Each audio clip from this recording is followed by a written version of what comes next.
Now, MPs today slammed a virtue signalling Dean of Trinity College, Cambridge. His name is Dr. Michael Banner, and he's totted it all up. You know, he's looked at the scourge of slavery, the plantations back then 350 years ago, or 200 years ago, whenever. And he says that Britain, now, look at him, fool. He's just a fool. He thinks that we owe the Caribbean countries £205 billion. Good luck with that. I don't think we're going to be writing a cheque anytime soon. MPs have said, thank you very much, Dr. Banner. We don't believe you've met the real world where the rest of us live. What a ridiculous thing to say. And can we just dismiss this madness, this historical guilt trip? I do not feel guilty about things that my ancestors may or may not have done 3 centuries ago, because to do so would mean that I would be certifiably insane. So can we not do this as a nation? Can we not corporately be certifiably insane? Can we stop worrying about what people may or may not have done 3.5 centuries ago? It is absurd. And Dr. Banner of Trinity College is one of those people who proves that you can be academic and clever, but you can be stupid as hell. Let's talk to somebody who isn't. Historian and broadcaster Rafe Manku. Hi, Rafe. Hi, Kevin. Great to be back with you on this silly topic. Well, you know, seriously, why is this nonsense emanating from one of the seats of great learning of the whole world, not just this country, Cambridge University? We have this arrant fool, this half-wit, who's running a very important college, Trinity College, Cambridge, who says we owe the Caribbean nations £205 billion in compensation for something we can or could never do anything about because it happened 300 years ago. What manner of madness is this, Rafe? It's woke madness, isn't it? I mean, the irony here is that Cambridge University was actually one of the centres of the abolitionist movement in the 18th century. So they should actually be celebrating their role that they played in becoming the first empire in history to actually free the slaves, rather than self-flagellating in this manner and constantly navel-gazing. Now, this chap, this Dr. Banner, you know, he's a Church of England clergyman and he's a Cambridge College dean. I mean, that's wokery, intersectionality right there. 2 of the worst types of... Very dangerous combination. person.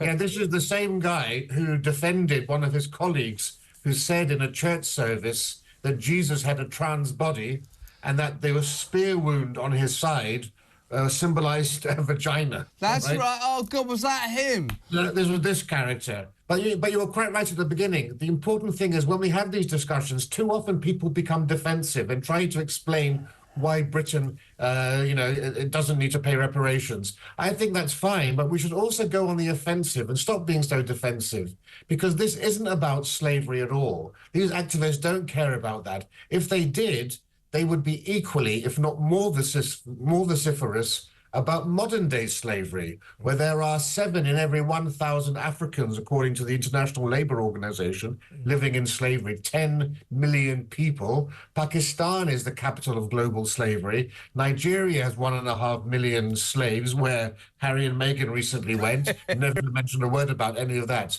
And surely it's the plight of slaves today that's far more important than discussing things that happened, 200 years ago. So why aren't these people also protesting outside all these embassies and high commissions, asking the British government to put sanctions on Nigeria and so forth?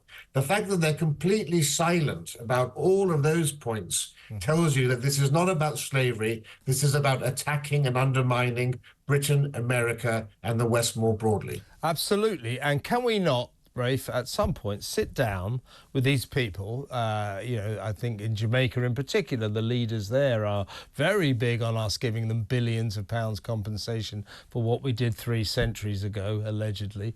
I bear no responsibility for that. I don't think you should. I don't think any person alive should. It is ridiculous. So what I'm saying, Rafe, is how about our dear leaders sit down with these people who seem to think we owe them reparations reparations for what our ancestors did. I mean, in the Caribbean, in Africa, wherever they want to claim compensation, reparations from us, and we say to them, here's how it's going to go. You are not getting a penny from us because your demand is ridiculous and absurd. How about that? Yeah, I mean, I think we should be saying to them, you should be saying thank you to us, because the Caribbean nations, unlike West Africa, where most slaves came from, the Caribbean nations are largely middle-income countries. They are able to interact in the global world because of the benefits of the British Empire, the English language, the common law, their parliamentary democracy, their civil service, all the institutions that Britain left behind. And there is no way in which anyone has ever been able to prove to me in what way the people of the Caribbean alive today have been disadvantaged by slavery. Yes, of course, slavery was absolutely horrendous and abhorrent for those who were enslaved, but that was, 8 generations ago. And the great-great-great-great-great-grandchildren of slaves, as, politically incorrect as it is to say, have a far better quality of life in the Caribbean or in Britain or in America than they would have had their ancestors not left West Africa. Just look at life expectancy. So life expectancy in the Caribbean is about 15 years higher than in West Africa. In Benin, it's about 60. In Trinidad, it's about 74. Look at their wealth. So the GDP in places like Benin is $1,300 a year. In Trinidad, it's $16,000, more than 10 times as high. So I can't see any way in which anyone can demonstrate to me why the Caribbean is deserving of all of this money.